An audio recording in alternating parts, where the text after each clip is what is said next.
How can you tell if your partner is an anchor or a sail? When we were dating, each of us talked about where we were headed and what we wanted to achieve.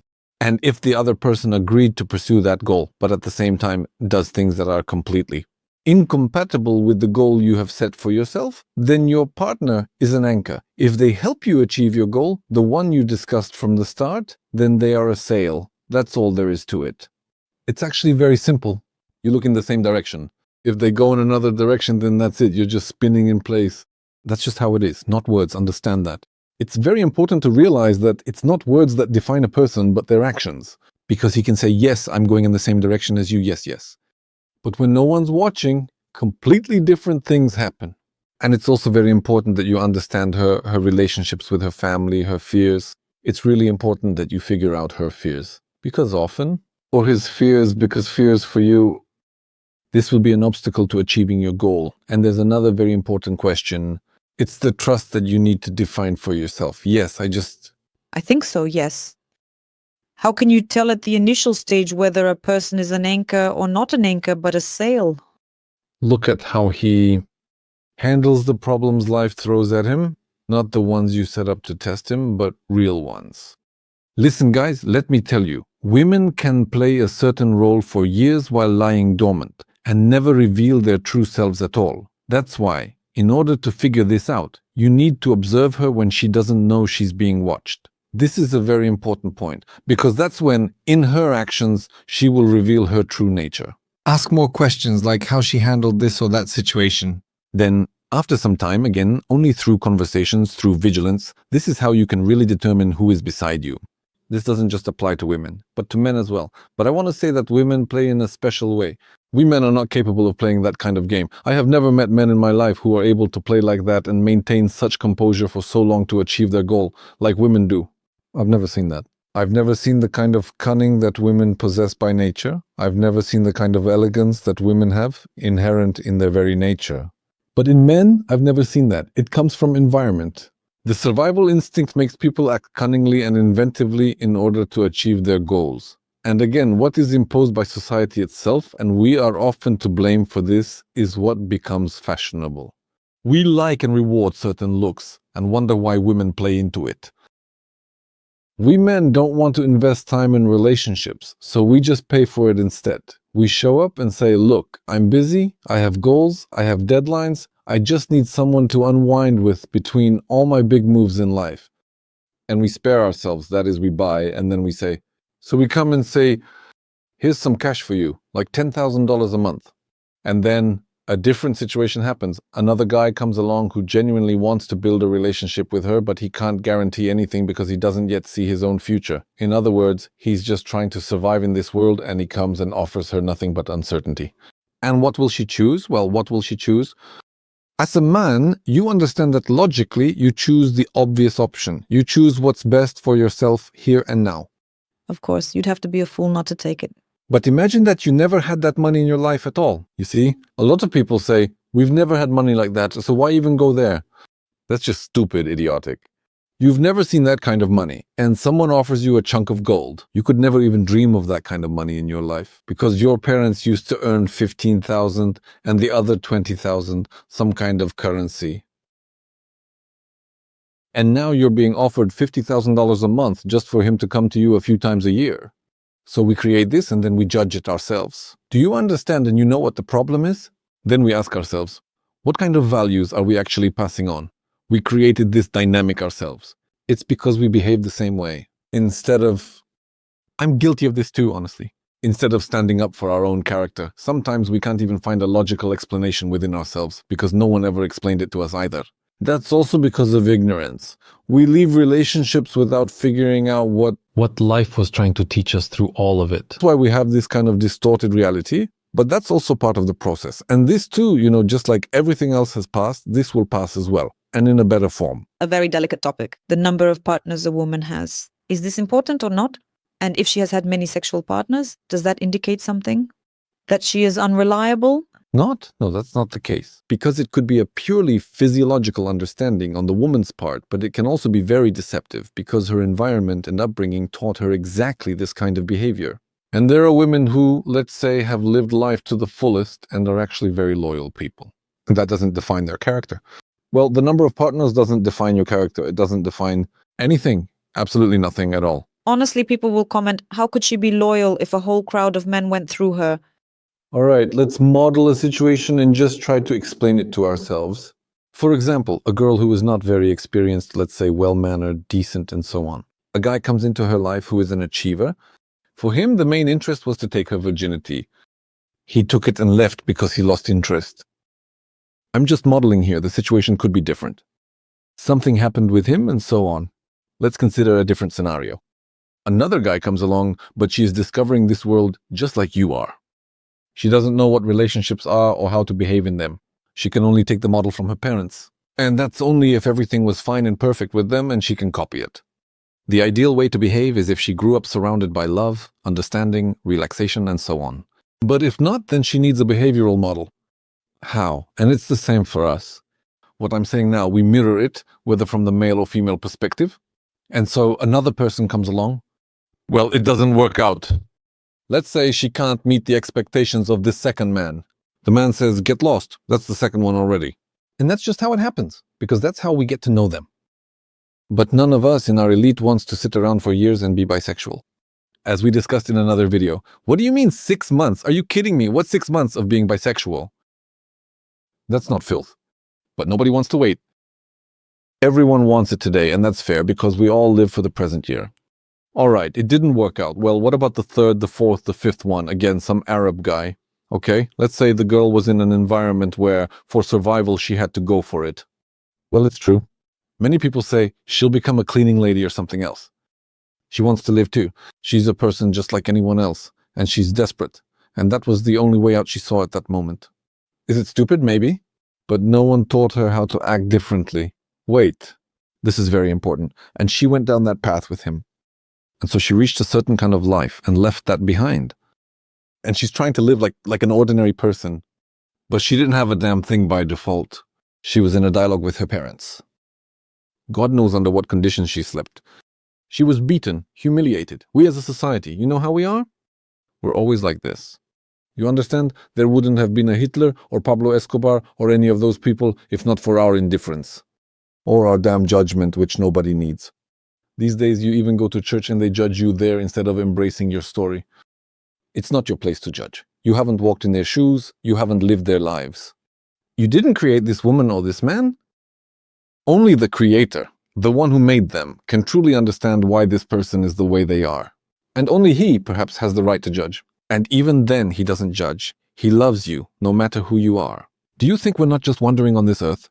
Some people say that women, they live such a promiscuous sex life only because they don't know how to choose men. Well, who taught them how to choose these men? Who the hell taught them to choose these men themselves? That's what we were talking about, you and I. There's this situation, you brought it up in our next conversation, that even when someone has children with people, then he leaves and doesn't care. So he left and didn't care, and this girl grew up without a father. Where is she supposed to get it from? A model of behavior with a man. If she grew up without a father, if she grew up with a mother who is constantly cursing that fucking father, then how, from where? What kind of model is she supposed to take for her future? Well, where the hell is she supposed to get it from, damn it? You guys are so funny. So, I'll say it again. Before you judge, get your facts straight. Find a person with whom you feel a close connection, and with whom you both look in the same direction. And go. You don't need to change him. Your problem, actually, our problem. Let's put it this way. Not your problem, our problem. For our men who are with women, we think that we're somehow changing something. Yes, we can do it, but only with love. Not by pointing things out, not by nagging, only with love. And patience, damn it. It's an incredible amount of work. But nowadays, that's gone. Nowadays, people make up with songs that neither one nor the other really cares about. In reality, you see, there's no need for it. Why are you even talking? Why? Why? It's like a young admirer asking himself, why all these battles? Why do these boundaries even exist? Why go to a job you don't like? Right? Yeah, they just don't get it. I understand them perfectly. Because for us, it's all about that like it or not, go to sleep my beauty mentality. That's how we were raised. Well, in reality, and we shouldn't think they're fools, we should learn from them. But instead, we've gotten bitter. There's this blogger Lakin Alexander, or what's his name, the bald one, who's really outspoken against women. The bearded one? No, the bald one, the young guy. A real woman hater, you know? Andre, I think. Andre, yeah. So he says that I don't understand women. Why they go to work and obey some random guy? It would be better if they listen to their own husband. Like they go there for the salary. Why do they choose to pursue a career if they could just follow the guidance of their husband? Avoid working and remain submissive to him instead of some other man. Andreyusha was born in the wrong country to live in. He probably needs to. Somewhere in the East, somewhere naturally, somewhere where that model of behavior is absorbed with mother's milk, let's say, where women, for example, wear a burqa or, In Dagestan, somewhere like that. well, relatively speaking, yes, but it's not necessarily so. In Muslim countries or similar. Yes. Then perhaps, and I want to tell you this, Misha, at home, when right now, since the world is so open, they really give their men a hard time. When no one is home, they follow certain rules around other men. But when they're alone, believe me, they give it just as hard as those who don't hide their faces behind a veil. Or something like that. And each of them, believe me, deep down wants some kind of fulfillment. We are born to create something, you understand? Well, for the most part, of course, men are more creators, and women should enjoy the fruits of men's labor. Because if there's no one to enjoy your fruits, then the whole point of creation is meaningless. I'm speaking. Judging by today's trend, women complain about men, what men are like nowadays, and how women today are materialistic. And now it's very difficult to find a relationship. Where is all this heading, this whole imbalance? What could all this lead to? What are the consequences? Unfortunately, to suffering, disappointment, and depression. That's what it has already led to. I mean, what are the consequences for society, for the community? So what will this turn into? Look, You didn't understand me. I understand, in order for people to reconsider their relationships with others, they have to hit rock bottom. They do it very well. Right now, in their struggle, they are sinking to the bottom. And when they reach rock bottom, they will start talking about their disappointments, about how foolish they were and how they dragged others down, and they will start talking about this. Believe me, when the time comes to cleanse their inner burden, they will be forced to do it. And they will say what fools they were, how they judged others, how wrong they were, how misguided they were, and where it all led. And then others, seeing their experience, will stop messing around with this nonsense trying to give something. That's all there is to it. So in the end, will it be possible to save the institution of marriage? Does that mean we will return to our roots? Or will it all completely collapse and usher in an era of loneliness? Well, no, there will be an era of loneliness in certain segments of the population. Will robots be able to replace a soulmate? Yes, but it's boring. It's still for your mind, yes. For someone who needs stability, that will be enough. But for someone who needs something more, they won't be satisfied with it, right? No, it's impossible for a robot to replace a person in terms of growth, in terms of energetic potential. Only a human can do that. It can replace for a while. You see, for example, in Japan, they have a really big problem with this. That's why they've developed all kinds of substitutes to fill that void. You know what I mean. And, they're very lonely. They have a big problem with relationships between men and women. This problem will become an issue for us too, and the more we encourage it, the worse it gets. It's not about compromise, not about growth, but just pulling in different directions. And the blanket gets pulled to only one side, meaning soon either the man or the woman wins. The more likely it is to end in disaster, a complete failure. In the end, basically, there will be no winners here. There are no winners in war. What are the most important qualities a partner should have? The most important quality in a partner should be morality. That is the indicator we cannot ignore in our lives. When it comes to morality, it's like an alarm right here. When you act against your conscience, so to speak, morality won't let you come to terms with it until you make it right. Therefore, let's say a moral partner, there's less chance of betrayal and other negative aspects that can arise in a relationship with another person. Their inner self simply won't allow it. But if a person is not moral, don't confuse morality with being religious. Because if you are a fanatic, then in the name of God, they might even strangle you or stab you in the back somewhere and do it without the slightest regret. Don't mix them up. It's kind of a way to justify it to themselves too. They'll pull out the Bible and explain that it says so right there, that that's how it should be.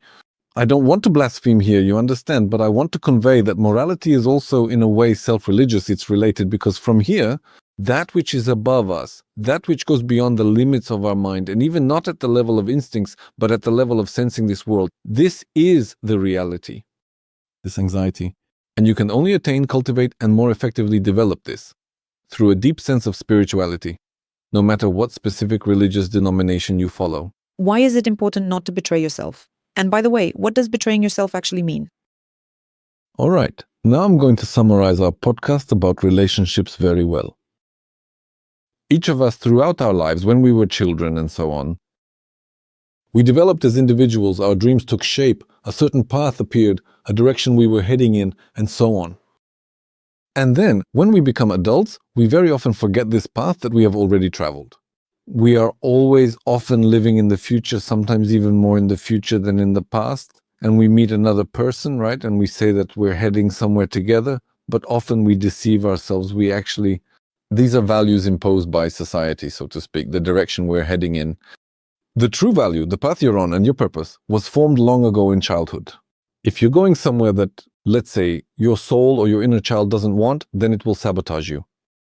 And you'll keep asking yourself why things aren't working out for you. It's the same in relationships, in your attitude toward another person. When you saw something wrong in your family, as a child, you made yourself a promise that things wouldn't be that way for you. That's it, that things wouldn't be that way for you. That's why you need to really remember this moment well. And if you haven't yet learned how to truly have a deep, meaningful dialogue with your vulnerable inner child, you'll likely keep stumbling through life and not even begin to understand the reasons why. And you will continue to suffer needlessly. So I urge you to go back to that innocent younger self. Gently ask what kind of detailed life roadmap you once drew for yourself. And then go out and find it. Look for a truly like-minded person who has drawn more or less the exact same map as you have for your own journey. Well, heading in the same direction, so to speak. And who also doesn't want to make the same mistakes their parents made, who didn't keep their word to themselves, and so on. Go in the same direction together and you'll find incredible happiness. That's it. Why is it so important not to betray yourself? What I mean is, look, for example, a man has decided where he's going, but sometimes, let's say, a woman, her goal is more important and more global and, let's say, makes more sense. And then the one with the lesser goal sacrifices it in favor of the greater goal for its realization. But there must be genuine interest, because if a small child isn't interested, he doesn't care at all about some global prize. Goal, not price, but goal, then he himself won't go for that achievement. So it's something that has to be allowed internally, so to speak. If you betray yourself and your own goals, your inner child, and so on, you will become a very deeply unhappy person. You might be able to tolerate and endure these circumstances for a considerable period of time in a marriage. But eventually, there will come a moment when you will hit such a dead end, reach such a low point that you'll just want to disappear, to fall through the earth, to blow up and vanish for good, and never come back. That's just how it is.